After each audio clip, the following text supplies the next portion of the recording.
Hi folks, we have just completed a test drive on a Mercedes E-Class 220 CDI, which came in with a DPF EGR and the power loss issues. Now the problems has been solved. How was your car and how is it now? It was awful. It's actually my wife's car, so it didn't drive very well. You couldn't pull off. It was dangerous at a roundabout. Obviously she's pregnant, so she keeps patching things up and losing loads of money, so you was recommended to us. Yeah, I put it in. When I drove it down, it was a horrendous drive. I've just picked it up today.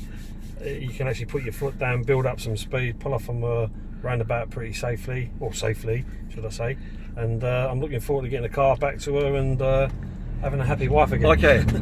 So what is your overall satisfaction? Are you happy? Oh, very happy. Very okay. happy. Can you see any white or black smoke? No, there is no white and black smoke. The car now pulls off. I'll put my foot down a little bit.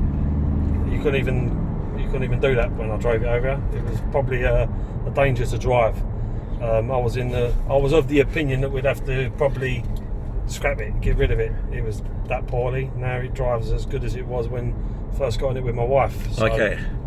Thank you very much for your positive feedback. We are www.supremedpfcleaning.com, located in Bromley, Kent. You can reach us on 07533 636 194 for your DPF, turbo, EGR issues, and also we are quantum tuning Bromley, Kent, approved, certified ECU engineers. Thanks for watching.